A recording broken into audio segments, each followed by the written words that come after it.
हरे Krishna everyone. तो मेरा नाम है काव्य बुद्धि राजा। स्वागत है आप सभी का बीइंग कृष्णा कॉन्शियस चैनल पर। तो आज मैं जिनके साथ बैठी हूँ वो इतनी इंस्पायरिंग पर्सनालिटी है। वे वैदिक एजुकेटर भी हैं, बिजनेसमैन भी हैं, ऑथर भी हैं एंड उनके और भी बहुत सारे एस्पेक्ट्स हैं जो आज खुद हम उनसे जानने की कोशिश करेंगे। तो हमारे साथ जुड़े हैं Shri Prateek Desai ji. Sir, very warm welcome. Thank you for kindly being here with us. तो सबसे पहले मैं आपसे रिक्वेस्ट करती हूँ कि प्लीज़ हमारी ऑडियंस को अपने बारे में ब्रीफली कुछ बताएं। सबसे पहले तो मैं काव्या जी को धन्यवाद करना चाहूँगा कि उन्होंने अपना कीमती समय निकाल के और बहुत अच्छा सेवा कर रहे हैं। बहुत लाखों उनके फॉलोअर्स हैं, तो उन्होंने आज मुझे ये प्लेटफॉर्म दिया। So thank you so much Kavya ji. So मेरे बारे में मैं इतना आपको बता सकता हूँ कि मैंने मास्टर्स किया एरोस्पेस इंजीनियरिंग में यूएस से। और एक्चुअली पहले मैंने 2007 में मैंने ज्वाइन किया था। और उसके पहले 2006 में भी मैंने कॉलेज में गया था, क्योंकि मैं ग्रेजुएट हुआ हूँ 2006 में। तो मैं पहले जो यूनिवर्सिटी में गया था it was Ivy League university, Duke university. लेकिन तभी मैं भगवत गीता वो सब मुझे उसके बारे में इतना जानकारी नहीं थी।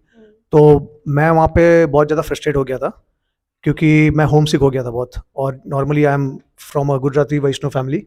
सो हमारे फैमिली में रिलेटिव्स का बॉन्डिंग और फैमिली का बॉन्डिंग बहुत स्ट्रांग रहता है। तो मैं पहले से ही काइंड ऑफ स्पून फीडिंग था, सब कुछ मेरे मदर ने मुझे घर पे बैठ के दिया है।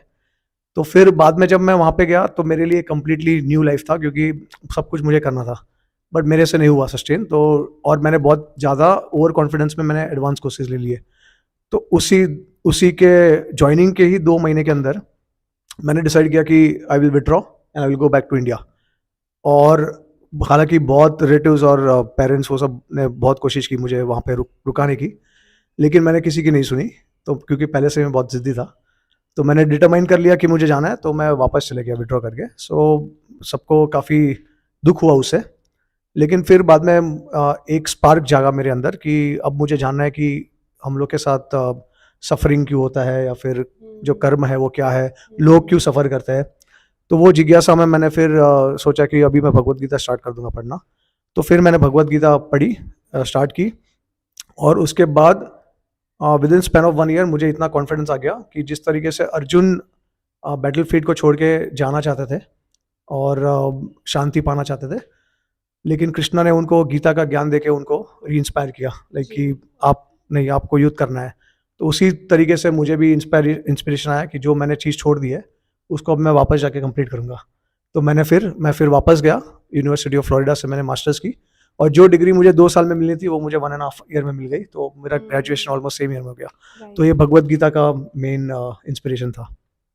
That was extremely inspirational, I must say. और इसके साथ साथ आप सभी को बता दूं that he also has an ardent interest in writing. और सर की अभी रिसेंट बुक भी आई है which is 20+ must know facts about Hinduism. तो क्योंकि सर हम हिंदुइज्म के ऊपर बात कर रहे हैं तो आपसे थोड़े बहुत ऐसे मेरे क्वेश्चंस हैं जो हिंदुइज्म के लिए बहुत रेलेवेंट हैं। तो क्या हम वो क्वेश्चन शुरू करें? Sure, definitely. तो सबसे पहला क्वेश्चन है कि लोग आमतौर पर कहते हैं कि शिवजी पर दूध चढ़ाने से अच्छा, शिवलिंग के ऊपर जल या फिर दूध चढ़ाने से अच्छा किसी गरीब को खाना खिला दो, मंदिर में दान देने से अच्छा बाहर जो रोड पर गरीब हैं उनको कुछ खिला दो। तो इसके बारे में क्या कहेंगे? तो इसके बारे में एक्चुअली ऐसा है कि लोगों को ये जानकारी नहीं है कि ये जो अलग अलग देवी देवता है, सो दे आर ऑल पर्सनालिटीज। और क्योंकि वो लोग को ये अंडरस्टैंडिंग नहीं है, तो उनको लगता है कि हम लोग जब किसी के ऊपर दूध चढ़ाते हैं या उनके ऊपर उनके लिए डोनेशन करते हैं, तो ये सब हम लोग ऐसे ही वेस्ट कर रहे हैं। क्योंकि कौन एक्सेप्ट कर रहा है वो, how do we know that? So अब हमने तो ऑफरिंग कर दिया, लेकिन अगर भगवान शिव अगर उनका अस्तित्व ही नहीं है, जैसे बहुत सारे लोग मानते हैं कि भगवान निराकार है, राइट? तो फिर हम लोग किसको चढ़ा रहे हैं? क्योंकि कौन एक्सेप्ट कर रहा है? हमारी प्रेयर्स कौन सुन रहा है? हम मंदिर में जाते हैं तो हमारी प्रेयर्स कौन सुन रहा है? क्योंकि हम मंदिर में उसी पर्पस की वजह से जाते हैं कि कुछ हमारी डिजायर्स है, तो कोई होगा जो हमें सुनेगा, हमें कैसे Right. पता कि कोई है भी या नहीं? या तो वो सुनेगा और फिर हमारे डिजायर्स को फुलफिल करेगा। क्योंकि लोगों को इतना पता है कि हम लोग सब कंट्रोल्ड है, क्योंकि हम लोग जन्म मृत्यु जरावादी से कंट्रोल में है। और अगर हम लोग इंडिपेंडेंट होते थे तो जो भी हम यहाँ पे कार्य करते थे उसका रिजल्ट हमारे वश में होता था। तो ये एक फैक्टर है। और दूसरा फैक्टर ये है कि अल्टीमेटली हम कुछ भी कितना भी खुशी प्राप्त कर सकते हैं इस दुनिया में, लेकिन फिर भी जन्म मृत्यु जरावधि में हमको दुख पाना पड़ता है। सो उसका मतलब ये है कि हम बहुत सारी चीज़ें नहीं चाहते हैं, लेकिन वो हम पे इम्पोज की गई है। उसका मतलब है कि हम कंट्रोल्ड है। तो जब ये समझ में आती है बात, फिर हम लोग एटलीस्ट मानने लगते हैं कि कोई सुपर पावर है जो हमको कंट्रोल कर रहा है। तो सुपर पावर से हम लोग फिर जाके हमारी इच्छा फुलफिल करने की रिक्वेस्ट करते हैं। तो वो उस समय पे हमको सिर्फ इतना नहीं पता होता है कि ये जो सामने वाला है, जो भी आप लिंग बोले या मूर्ति बोले, कि वो साक्षात भगवान का रूप है उधर। तो so basically that particular God is a person. तो विदाउट, अगर वो पर्सन नहीं है तो वो सुन नहीं सकते, वो देख नहीं सकते।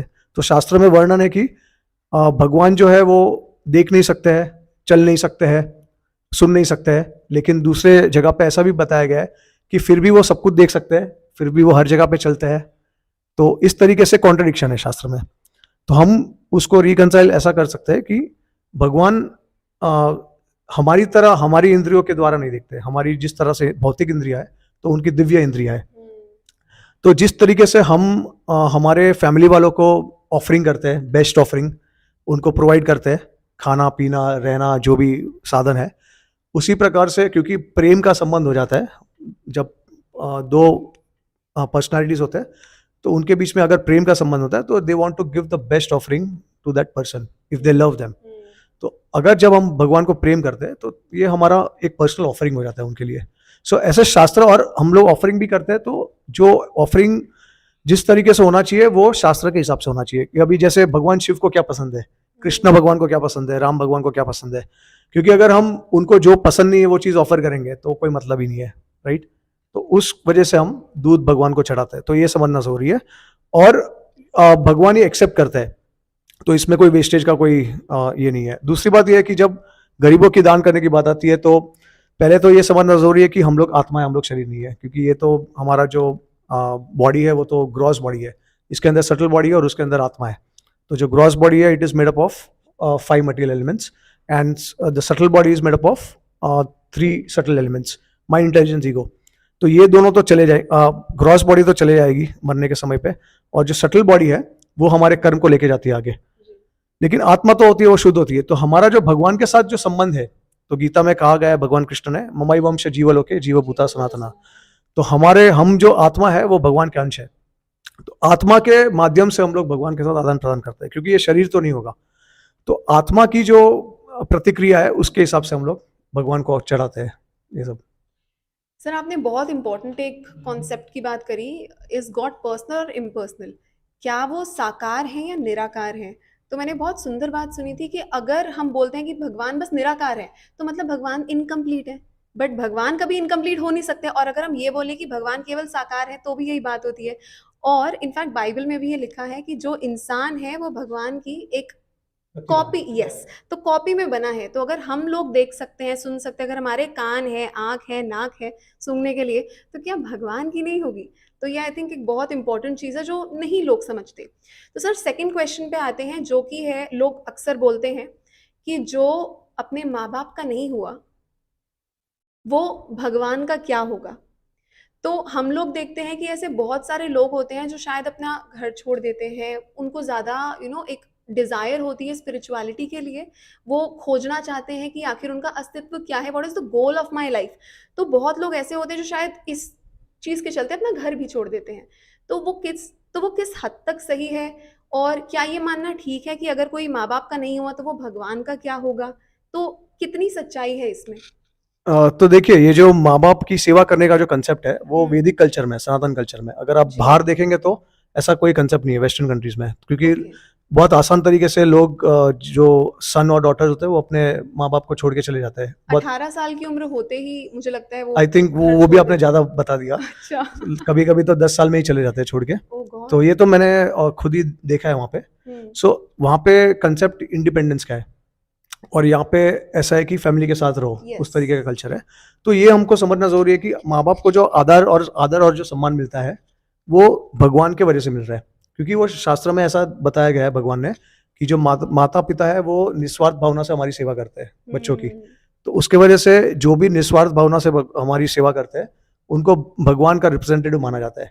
और उसी की वजह से शास्त्र में बहुत सारे ऐसे श्लोक है जिसमें बताया गया है कि माता पिता जो है वो भगवान के स्वरूप है, जी क्योंकि उनमें हमको भगवान का प्रेम दिखता है। बिल्कुल।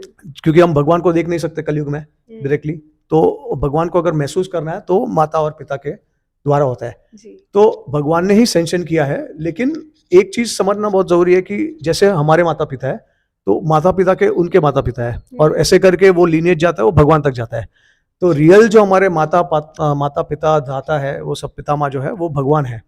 तो अगर हम जैसे अगर मैं अपने माता पिता की सेवा करूंगा तो माता पिता प्रसन्न होंगे, लेकिन अगर मैं दादा और दादी की सेवा नहीं करूंगा तो मेरे माता पिता प्रसन्न नहीं होंगे, राइट। तो अगर असली प्रेम है, निस्वार्थ भावना है, तो जब भगवान को सेंटर में रखते हैं, क्योंकि वो ही हमारे रूट है। अभी हमको जो माता पिता भी मिले हैं वो उन्हीं की वजह से मिले हमको, तो वो हमारे सेंटर है। अगर हम उनकी सेवा ना करें, उनको बीच में से हटा दे, तो फिर जो हमारा प्रेम है वो निस्वार्थ नहीं हो सकता है, वो स्वार्थ के साथ होगा, और वो फिर फैमिली सेंटर्ड हो जाता है। तो वो आत्मा का जिस तरीके से बोलते हैं कि हम जो सेल्फिश होते हैं, तो आत्मा सेल्फिश है, लेकिन इसको बोलते हैं एक्सटेंडेड सेल्फिशनेस, कि हम हमारे बारे में पहले सोचते हैं, उसके बाद हमारे परिवार के बारे में सोचते हैं, उतना ही तक हमारा सीमित रहता है प्रेम। लेकिन एक्चुअली में देखेंगे तो जैसे गीता में बताया कि सारे जितने भी जीव है भगवान के अंश है, तो एक तरीके से हम सारे फैमिली मेंबर्स हैं, लेकिन हम भूल गए वो चीज। तो क्योंकि हमारा जन्म हुआ है, अलग अलग जन्म लेते जाते हैं, तो भगवान उस पहले के जन्म के जितने भी हमारे इंप्रेशन है वो सब हमको भुला देते हैं।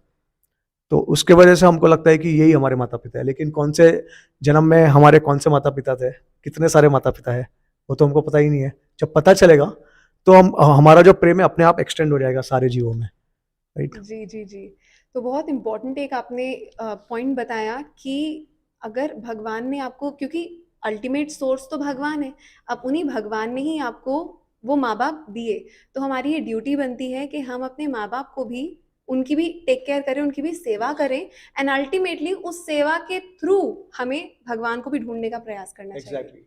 एक और पॉइंट मैं ऐड करना चाहूंगा, बहुत इंपॉर्टेंट है, कि अब देख सकते हैं कि डिफेंस वाले भी जो होते हैं वो भी अपना घर बार छोड़ देते हैं कंट्री की सेवा में। तो उसी तरीके से जो भक्त भगवान की सेवा में पूरा सब कुछ त्याग करना चाहते हैं, तो that has to be appreciated, because ultimately हमारे माता पिता जो है वो आत्मा है, तो उनका जो गति है, जो डेस्टिनेशन है, वो तो भगवान ही तय करेगा। और अगर हम भगवान की सेवा करते हैं तो हमारे माँ बाप और हमारे जितने भी जनरेशन है उनका भगवान बहुत अच्छी तरीके से गति उनको प्रदान करता है। तो जैसे शास्त्र में, भागवतम में भी वर्णन है कि 14 जनरेशन होते हैं अगर कोई भगवान का भक्त जन्म लेता है। सो ये जो रिएक्शन जो है वो तो भगवान के हाथ में है, वो हमारे हाथ में नहीं है। तो हम बाहरी दृष्टि से अगर माता पिता की सेवा भी करते हैं, लेकिन आत्मा दूसरे जन्म में जानवर का शरीर भी ले सकता है, तो उस शरीर को ना प्राप्त करे, इसके लिए हमारा कर्तव्य है कि हम आत्मा का भी साथ साथ में ध्यान रखें। मैंने बहुत सुंदर एक बात सुनी थी श्रीमान अमोघ लीला प्रभु जी के श्रीमुख से। उन्होंने कहा था कि जिस तरह से जवान बॉर्डर पर देश की सुरक्षा कर रहे हैं, सिमिलरली कुछ जवान ऐसे भी हैं, कुछ स्पिरिचुअल वॉरियर्स ऐसे भी हैं जिनको अपना घर छोड़कर लोगों की सेवा के लिए आना पड़ता है। जिस तरह से बॉर्डर के जो हमारे सोल्जर्स होते हैं वो भी अपना घर छोड़कर देश की रक्षा के लिए जाते हैं, सिमिलरली कुछ वॉरियर्स ऐसे भी होते हैं जो घर को छोड़कर लोगों की स्पिरिचुअल हेल्थ, उनकी मेंटल हेल्थ की सुरक्षा के लिए अपने घर को छोड़ते हैं। Correct. तो ये बहुत ही एक सुंदर हमने सुना था। Sir next question again is very important. कर्म ही पूजा है, कितनी सच्चाई है इसमें? देखिए, ऐसा है कि जब तक हम इस मनुष्य जीवन में है तब तक हमको कर्म करना है, लेकिन आत्मा के दृष्टि से अगर देखेंगे तो आत्मा को कोई कर्म लागू नहीं होता है। सो अब भगवत गीता में भगवान ने ये बताया कि कर्मण्येवाधिकार से मा फलेषु कदाचन। तो कर्म आपको करना है, फल की इच्छा नहीं करनी है। लेकिन फिर भगवान ने ये भी बताया, भोक्तारम यज्ञ तपसम सर्वलोका महेश्वरम, कि ये जो कर्म का जो फल है वो मुझे अर्पण करना है, और क्योंकि मैं अल्टीमेट जो एंजॉयर हूँ वो मैं हूँ। सो अब इसका मतलब क्या है? इसका मतलब ये है कि हम लोग को सिर्फ भगवान को याद रखना है हमको, कि भगवान सेंटर में हमारे, और जो भी हम ऑफरिंग करते हैं हमारे फैमिली मेंबर्स में भी, तो सबसे पहले हम अपने सबसे सीनियर जो वरिष्ठ लोग होते हैं उनको ऑफर करते हैं, उनके आशीर्वाद से फिर हम लोग पाते हैं सब कुछ बाद में। तो उसी प्रकार से हमको भगवान को ऑफर करना होता है, और वो एक हम इस तरीके से हम भगवान के साथ प्रेम का व्यवहार करते हैं। भगवान को कुछ किसी चीज की जरूरत नहीं है, लेकिन हम भगवान को आदान प्रदान हम उनसे करते हैं क्योंकि प्रेम का संबंध होता है इसके लिए। जी सो भगवान एक तरीके से आत्माराम है, अब तक काम है, लेकिन सर्व काम भी है, मतलब साइमल्टेनियसली वन एंड डिफरेंट। तो उनमें कोई भी इच्छा नहीं है, लेकिन उनमें भर भर के इच्छा है। तो ये सब कुछ पॉसिबल है भगवान में, अदरवाइज वो भगवान नहीं हो सकते। अगर वो हमसे कम है कोई भी चीज में तो वो भगवान नहीं हो सकते। तो भगवान ये सब कुछ करते हैं। सर, आपने बोला कि जीव का प्रेम का संबंध है भगवान के साथ और इसीलिए वो सब कुछ ऑफर करता है। मेरा क्वेश्चन ये है, इनफैक्ट बहुत लोगों का क्वेश्चन यही होगा कि हमारा तो प्रेम है नहीं भगवान के साथ, तो हम किस अथॉरिटी से उनको ऑफर करें? या फिर इसको दूसरे अगर मैं पहलू में लूँ, तो अगर मैं कुछ अपना प्रोफेशनल वर्क कर रही हूँ, तो वो देखा जाए तो वो मेरे खुद के लिए है, तो उसको मैं भगवान को कैसे ऑफर कर सकती हूँ? करेक्ट। तो देखिए कि ये जो हम कर रहे हैं, मैंने आपको ऑलरेडी बताया कि ये बाहरी दृष्टि से हो रहा है, क्योंकि आत्मा का तो उसको कुछ कर्म से लेना देना नहीं है। लेकिन ये अगर हमको भगवान के साथ संबंध जुड़ना है तो हमको भौतिक जो हमारा शरीर है उससे ही हमको वो अपॉर्चुनिटी अवेलेबल है। सो एक साधना का एक मार्ग ये है कि आप जो भी करते हो, यद करोषि यद जुहोषि यद ददासि यद तपस्यसि कौन्तेय तत् कुरुष्व मत अर्पणम। तो आप जो भी आप कार्य करते हो इस दुनिया में, वो आप सब कुछ भगवान को ऑफर कर सकते हो। जिस तरीके से आप फैमिली मेंबर्स में आपका जो पर्पस है काम करने का, कार्य करने का, कर्म करने का, वो अपने फैमिली मेंबर्स को सेटिस्फाई करना है, उनको प्लीज करना है, उनको खुश करने के लिए। तो जब प्रेम का संबंध भगवान के साथ जोड़ते हैं तो हम उसको चैनलाइज कर देते हैं। जो भी हम, जैसे अगर मैंने मास्टर्स डिग्री अर्न की है एरोस्पेस इंजीनियरिंग में, तो अगर मैं कुछ भी कार्य करता हूँ एरोस्पेस इंजीनियरिंग रिलेटेड, तो उससे मुझे जो धन मिलता है तो मैं भगवान की सेवा में वो एंगेज कर सकता हूँ। और अगर आप ऐसे भी बहुत सारे कार्य है जो आप डायरेक्टली भगवान की सेवा में एंगेज कर सकते हैं। जैसे कि अगर आप आर्टिस्ट है तो आप भगवान की लीला के पेंट कर सकते हो।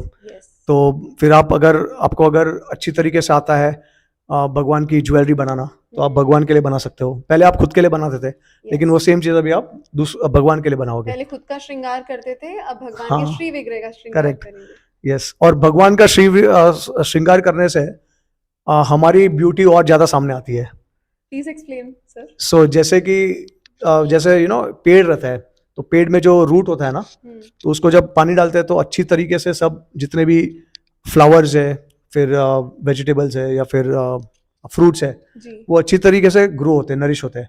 Absolutely. तो उसी तरीके से जो हमारे रूट है भगवान, उनको अगर हम अच्छी तरीके से प्लीज करेंगे ना, तो हम खुश रहेंगे लाइफ में।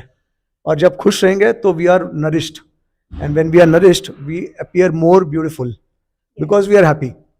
तो जरूरी नहीं है कि जो ब्यूटी होती है वो सिर्फ बाहरी की दृष्टि से होती है, लेकिन अगर हम हमेशा सेटिस्फाइड रहे अंदर से, तो वो हमको रिफ्लेक्ट कराता है बाहर। तो इस तरीके से हम खुश हैं। बहुत सुंदर बात बोली। In fact this also reminds me of the book science of self realisation, जो श्रील प्रभुपाद ने ऑथर करी है। उसके फर्स्ट चैप्टर में प्रभुपाद कहते हैं कि जैसे आपने जो एग्जांपल दिया कि या तो आप अलग अलग फ्रूट में, ब्रांच में, लीफ में पानी डालें, या फिर आप सीधा रूट में डालें।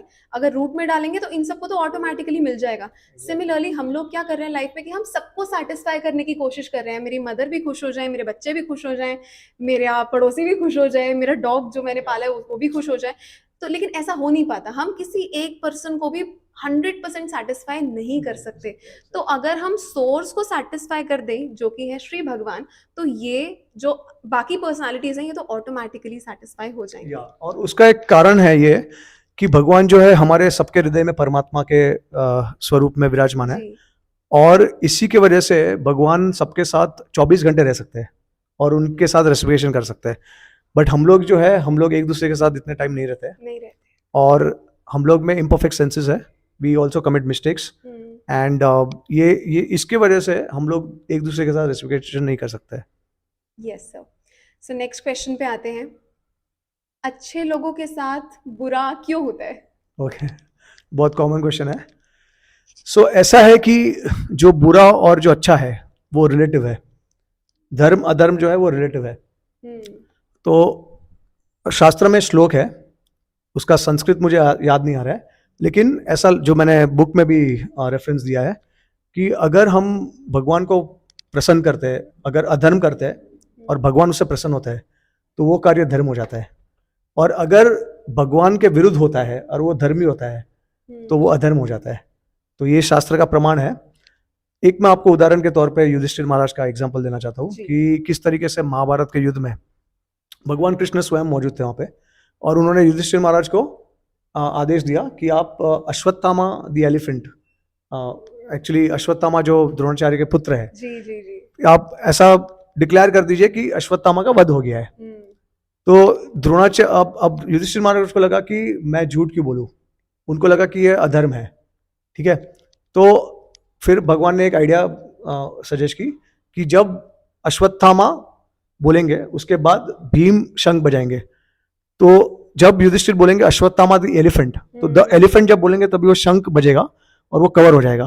तो जी। द्रोणाचार्य को सिर्फ सुनाई देगा अश्वत्थामा की मृत्यु हो गई है, ठीक है। तो अब युधिष्ठिर महाराज ने ऐसे ही किया और भीम ने भी ऐसे ही किया, बट कहा जाता है कि इसके वजह से युधिष्ठिर महाराज को क्षण की मात्रा के लिए उनको नरक देखना पड़ा, क्योंकि वो भगवान के विरुद्ध गए। और उनका जो रथ था वो भी जो पहले थोड़ा सा हवा में रहता था, हाँ, भूमि के एग्जैक्टली, ऊपर रहता था, वो भूमि पर आ भूमि गया पर था। आ गया, तो बहुत इंटरेस्टिंग फैक्ट है ये कि जो हम भगवान की इच्छा के विरुद्ध करते हैं वो ऑटोमेटिकली अधर्म हो जाता है। एग्जैक्टली, क्योंकि रिएक्शन देने वाले कौन है, भगवान। राइट। सो डिसाइड धर्म अधर्म क्या है वो भगवान डिसाइड करेंगे, और उसकी परिभाषा जो है वो समय के साथ चेंज हो जाती है। जी। तो ये समझना जरूरी है अच्छा क्या है बुरा क्या है। अभी अपेरेंटली बाहर से हमको शायद कोई चीजें बुरी लगती होंगी, लेकिन वो शायद हमारे लिए आगे जाके अच्छी हो। जी। ऐसे तो बहुत सारे उदाहरण है जो बड़े बड़े लीडर्स हैं आज, उन्होंने बहुत शेयर किया है ये चीज़ की। ऐसे पहले ऐसा लग रहा था कि हमारे साथ बहुत सारा हमको बहुत कष्ट भोगना पड़ा, लेकिन फिर बाद में जाके पता चला जो कष्ट भोगे हमने उसके वजह से आज हम ये पोजीशन पे है। तो इसके लिए ये चीज़ रिलेटिव है, जी। लेकिन अगर एब्सोल्यूट लेवल पे देखेंगे तो जो अच्छा है वो जो भी चीज़ जो है वो हमको भगवान के पास मिल जाती है वो अच्छी चीज़ है और वो धार्मिक है। और अनुकूलेन कृष्णानुशीलनम। एग्जैक्टली, एंड जो चीज़ हमको दूर लेके जाती है वो अधर्म हो जाती है। जी। Very well explained. So last question पे आते हैं। आजकल हम देखते हैं कि कुछ कुछ लोग बोलते हैं कि इतना शो ऑफ करने की क्या ज़रूरत है, क्यों कंठी डालनी है, या क्यों धोती कुर्ता डालना है, क्यों गोपी ड्रेस डालनी है, साड़ी क्यों डालनी है। उसके अलावा जब हम बात करते हैं कि गुरु क्यों धारण करना है, हमारे मन में तो 2400 घंटे हम लोग भगवान का नाम लेते रहते हैं, तो माला क्यों करनी है। ऐसे क्वेश्चंस आते हैं कि आप शो ऑफ में क्यों मानते हो। तो क्या ये वाकई में शो ऑफ है? क्या हमें गुरु की ज़रूरत नहीं है? क्या हमें जो वैदिक इंजंक्शंस हैं उनको फॉलो करने की ज़रूरत नहीं है? क्या हमें फॉर्मली माला करने की ज़रूरत नहीं है? करेक्ट। तो ये अच्छा प्रश्न पूछा आपने कि ये जो हम तिलक लगाते हैं या कंठी माला जो पहनते हैं तो क्या वो शो ऑफ है। तो शो ऑफ नहीं है एक्चुअली, क्योंकि जो भक्त होते हैं वो कभी भी शो ऑफ नहीं करते, वो सिंप्लिसिटी के प्रिंसिपल पे बिलीव करते हैं। लेकिन ये भगवान का आदेश है कि हम ये सारी चीज़ें करें, क्योंकि ये साधना भक्ति में बहुत ज़रूरी है।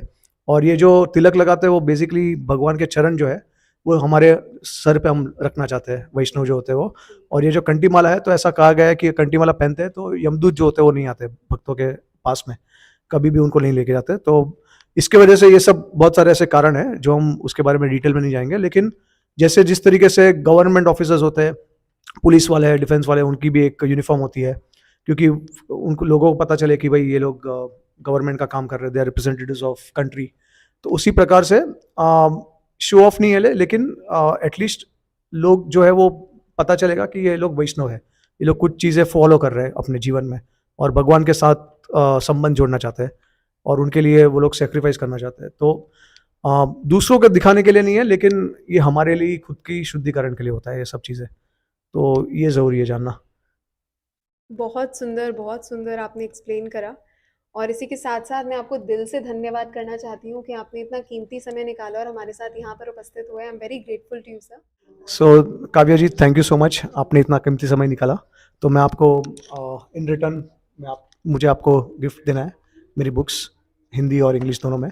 Thank you so much sir. तो ये दोनों बुक्स सर ने ही खुद ऑथर करी हैं। I would love to go through them, और मुझे देखने में ही बहुत इंस्पिरेशनल लग रही हैं। इसमें बहुत सारे ऐसे टॉपिक्स होंगे जो हमने डिस्कस करे भी हैं या फिर जो नहीं भी करे, and I am very excited to go through them. Once again I am extremely grateful for kindly joining us here, and बहुत अच्छा लगा आपसे It's my वार्तालाप fortune and my करके। privilege to be here. Thank you so Hare much, Kavya ji. Krishna, Hare Krishna. Hare Krishna.